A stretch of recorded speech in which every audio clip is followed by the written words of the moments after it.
नमस्कार दोस्तों, स्वागत है आप सभी का स्टडी फॉर बीपीएससी के आज के इस सेशन में। आज हम लोग यहाँ पे उपस्थित हुए हैं एक महत्वपूर्ण ही टॉपिक पे बात करने के लिए, जो टॉपिक है 69th बीपीएससी की रणनीति। इस वीडियो में हम लोग देखेंगे कि आखिर 69th बीपीएससी की तैयारी कैसे करनी है, तैयारी, पढ़ना क्या है, पीटी के बारे में, मेंस के बारे में, बुक लिस्ट और प्रैक्टिस कहाँ से करना है, ये सभी तमाम बिंदुओं पर हम लोग चर्चा करेंगे इस वीडियो के में। जो लोग नए हैं इस चैनल पे वो सबसे पहले इसको सब्सक्राइब कर ले, क्योंकि आप पहली बार इस चैनल पे आए हैं। रणनीति के साथ साथ कंटेंट भी प्रोवाइड किया जाता है यहाँ पे।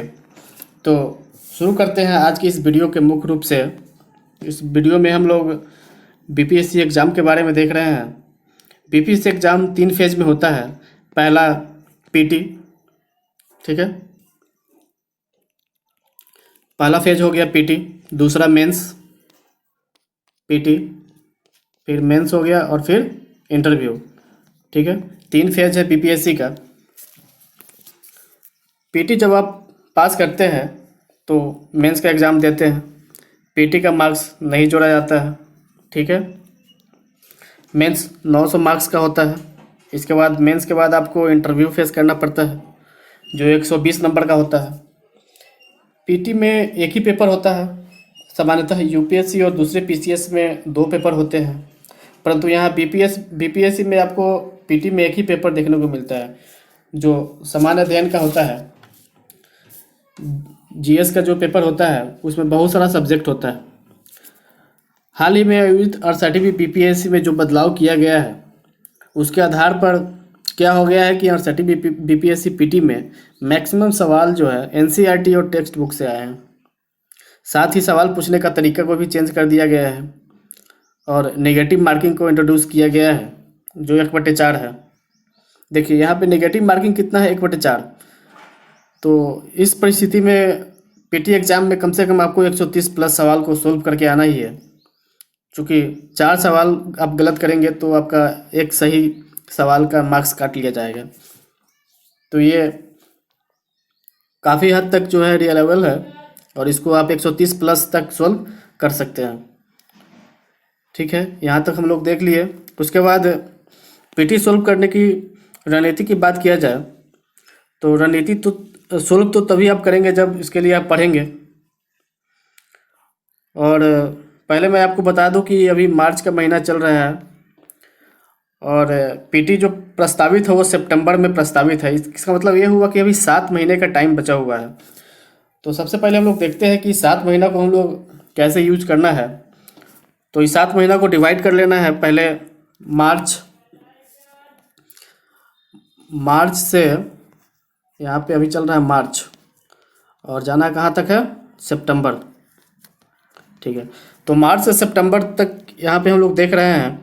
तो मार्च से आप जुलाई लास्ट तक, ठीक है, इसको मेंस के अकॉर्डिंग ही आपको पढ़ाई करनी होगी। जुलाई लास्ट तक मैक्सिमम चीज़ें पीटी के अकॉर्डिंग नहीं पढ़कर मेंस के अकॉर्डिंग पढ़ना होगा। उसके बाद हम लोग फिर बात करते हैं कि जो जुलाई के बाद सितंबर और अक्टूबर, जुलाई के बाद अगस्त और सितंबर, चूँकि सितंबर में ही एग्ज़ाम है तो अगस्त और सितंबर में आपको पीटी पे फोकस करना होगा। तो इसके बाद हम लोग बात करते हैं कि मेंस के लिए कैसे पढ़ते हैं। तो इसके लिए आपको चीज़ों को पढ़ना पड़ेगा, आंसर राइटिंग करनी पड़ेगी, साथ ही निबंध लेखन की प्रैक्टिस करनी पड़ेगी। और जितने ज़्यादा से ज़्यादा प्रीवियस ईयर क्वेश्चन है उसका प्रैक्टिस आप करेंगे। जुलाई के अंत तक आपको यही करना है। अगस्त और सितंबर आपको मूल रूप से पीटी की तैयारी करनी है। जब आप मेंस की एक आंसर लिखते हैं तो उसमें पीटी के कम से कम 20 से 25 फैक्ट यूज हो जाते हैं। जब आप मेंस की तैयारी करेंगे तो पीटी की तैयारी लगभग 70 से 75% जो है पीटी की तैयारी उसमें हो जाती है। कितना? 70 से 75%, ठीक है। तो उसके बाद सवाल आता है कि मेंस के लिए क्या पढ़ेंगे। तो इसमें आपको जीएस को ढंग से पढ़ना होगा, आपको मॉडर्न हिस्ट्री पढ़ना पड़ेगा, मेडाइवल हिस्ट्री पढ़ना पड़ेगा, एंशिएंट हिस्ट्री पढ़ना पड़ेगा, पॉलिटी पढ़ना पड़ेगा, geography, economics, science and tech, current affair और इंटरनेशनल रिलेशंस। अगर बुक लिस्ट की बात किया जाए तो यहाँ पे आगे वीडियो में मैं बुक लिस्ट पूरा बताने वाला हूँ, इसके लिए आप चिंता नहीं कीजिएगा। सबसे पहले तो आपको एनसीईआरटी से स्टार्ट करना है, जो नए हैं अभी, और 69th बीपीएससी उनका फोकस पॉइंट है, तो उनके लिए सबसे पहला बात बता दूं कि आपको एनसीईआरटी से स्टार्ट करना है। और तो सबसे पहले बात पूछेंगे कि एनसीईआरटी कहाँ से कहाँ तक पढ़े, तो आपको एनसीईआरटी 6 to 12 पढ़ना है। अगर आपको लगता है कि 6 to 12 थोड़ा ज़्यादा हो जाएगा या ज़्यादा बेसिक से पढ़ रहे हैं, तो आप 9 से 12 पढ़ सकते हैं। अब सवाल है कि क्या एनसीईआरटी पढ़ने से सिलेक्शन हो जाता है, तो इसका आंसर है नहीं। एनसीईआरटी पढ़ने से आपका बेसिक कंसेप्ट क्लियर होगा, और जो आपको पीटी में जो आपको फैक्ट दिखेगा वो डायरेक्ट आपको एनसीईआरटी से भी दिख जाएगा।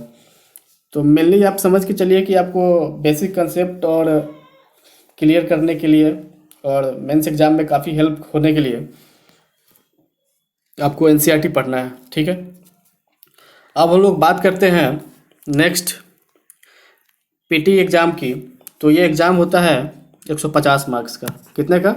150 मार्क्स का आपका एग्ज़ाम होगा, जिसमें आपको सामान्य अध्ययन और करेंट अफेयर पूछा जाएगा, ठीक है। इसका सोर्स की बात कर लिया जाए तो आप एनसीईआरटी और reference book plus Bihar special आप इसके लिए पढ़ सकते हैं पीटी एग्ज़ाम के लिए।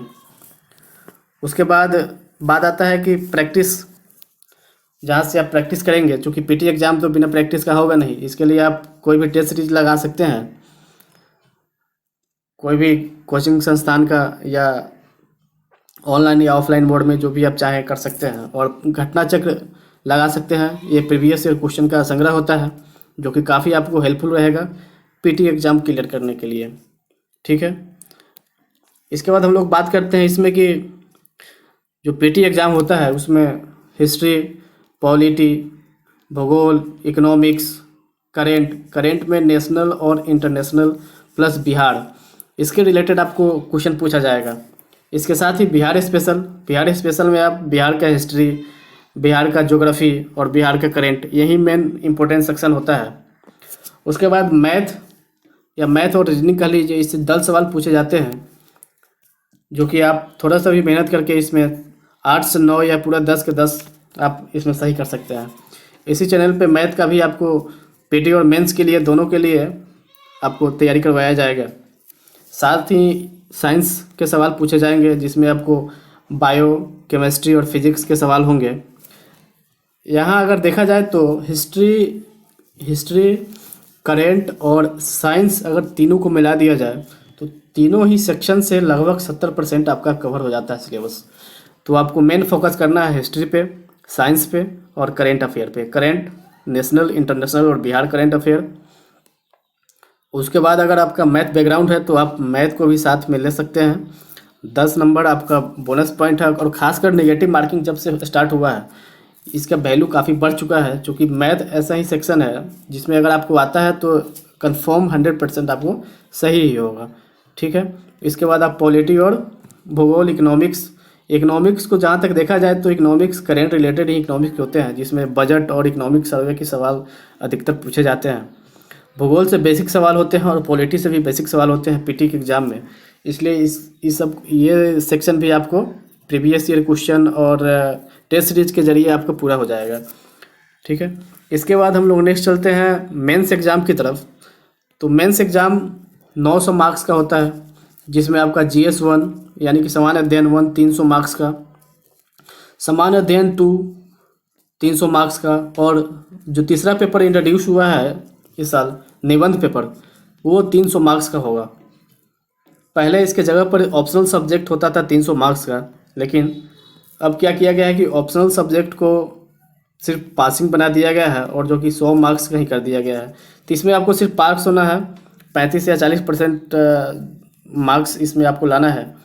वो आप एक बार आयोग इसको क्लियर करेगा तो आप देख लीजिएगा। और साथ ही हिंदी का भी प्रश्न आपको मेंस में पूछा जाएगा, तो ये भी पासिंग मार्क्स ही होता है, जो कि काफ़ी इजी तरीके का होता है। इसमें आपको ज़्यादा ध्यान नहीं देना है, इसको लास्ट में देखकर आप आराम से पास कर सकते हैं। ठीक है, इसके बाद हम लोग आते हैं जीएस पेपर 1। इसमें आपको हिस्ट्री, आर्ट एंड कल्चर, उसके बाद करेंट अफेयर और इंटरनेशनल रिलेशन, और थर्ड पार्ट है इसमें डीआई। तो देखा जाए तो इसमें हिस्ट्री, आर्ट एंड कल्चर को स्पेक्ट्रम, एनसीईआरटी और प्रीवियस ईयर से एकदम आसानी से किया जा सकता है। और इसमें आपको शॉर्ट आंसर राइटिंग भी इंट्रोड्यूस किया गया है, इसलिए इसके पूरे सिलेबस को कवर करना पड़ेगा। तो इसको आप लोग अच्छे से देख सकते हैं। इसके बाद नंबर आता है करेंट अफेयर और इंटरनेशनल रिलेशन का। तो इसको करेंट अफेयर को आप प्रतियोगिता दर्पण, पीडी या विजन का जो मैगजीन आता है, विजन का, या फिर दृष्टि का जो मैगजीन आता है, इसके माध्यम से आप कर सकते हैं। या किसी भी ऑनलाइन चैनल को जो आप करेंट अफेयर के लिए फॉलो करते हैं, वहाँ से आप नोट्स बना सकते हैं, डिस्क्रिप्टिव नोट्स बना सकते हैं, जो आपको काफ़ी हेल्प करेगा। डीआई के लिए मैं एक बात कहना चाहूँगा कि अगर आप प्रीवियस ईयर को ही अगर आप प्रैक्टिस करके जाते हैं, 1 से 2 बार उसको बना के जाते हैं, तो ये 72 नंबर का पूछा जाता है डीआई। इसमें आपको 72 से 72 नंबर आराम से 72 आउट ऑफ 72 आ सकता है। बस आपको थोड़ा सा इस पर काम करना है, डेली 1-2 डीआई बना के छोड़ देना है इसको। ठीक है, भूल जाना है। उसके बाद एग्ज़ाम के समय थोड़ा प्रैक्टिस कर लेना है। उसके बाद हम लोग बात करते हैं अब जीएस पेपर 2। जीएस पेपर 2 में यहाँ पे पॉलिटी, ठीक है, geography, economics, science and tech, 3 portion यहाँ भी आता है। तो पॉलिटी यहाँ पे आपको लक्ष्मीकांत से कवर कर लेना है। उसके बाद geography, economics, previous year question देख लेना है, और करेंट रिलेटेड टॉपिक ही ज्योग्राफी, इकोनॉमिक्स में पूछे जाते हैं, इसलिए करेंट अफेयर पे अपना ध्यान बनाए रखेंगे और अपनी पकड़ को मजबूत रखेंगे। और साइंस एंड टेक आपको प्रीवियस ईयर क्वेश्चन से की मदद से हो जाएगा। इसके अलावा अगर आप चाहते हैं कि और डिटेल्स में इसको समझा जाए, तो आप दृष्टि मेंस का बुक आता है, वहाँ से आप इसको तैयार कर सकते हैं। अब यहाँ पे हम लोग क्या पढ़ना है, कब तक पढ़ना है, सब कुछ बता दिया गया है इस वीडियो में। ठीक है, 7 महीने का टाइम है, जी जान लगा दीजिए। जो कोई भी टॉप किया है एग्ज़ाम में, वो आपसे बेहतर नहीं है। जिस दिन आप ये चीज़ समझ जाएंगे कि जो इंसान सीट्स पे बैठा हुआ है वो भी आप ही के जैसा है, बस उसने मेहनत अलग तरीके से किया है, उसका दिशा अलग था, मेहनत करने का तरीका अलग था, उसकी परिस्थितियाँ अलग थी, तो आप समझ जाएंगे कि पूरी दुनिया एक ही जैसी है। कोई लाखों कमा रहा है या आप नहीं कमा रहे हैं, बस उसमें परिस्थितियों का, मेहनत का और इसी का डिफरेंस होता है। इस चैनल पे आपको पूरा पीटी और मेंस रिलेटेड कंटेंट मिलता रहेगा। आप कंटिन्यू मेहनत करते रहिए, मेरे साथ पढ़िए, रणनीति के साथ पढ़िए, खूब पढ़िए, एग्ज़ाम ज़रूर क्लियर होगा। ठीक है, थैंक यू सो मच आप सभी का। वीडियो थोड़ा सा लंबा हुआ है, लेकिन वेल नीडेड वीडियो था। पढ़ते रहिए, इस वीडियो को शेयर कीजिए, और चैनल पे नए हैं तो सब्सक्राइब कर लीजिए, चूँकि अब कंटिन्यू वीडियो इस चैनल पे अपलोड होते रहेगा आप लोगों के लिए। तो फिर मिलते हैं नेक्स्ट वीडियो में। थैंक यू सो मच आप सभी का वीडियो देखने के लिए।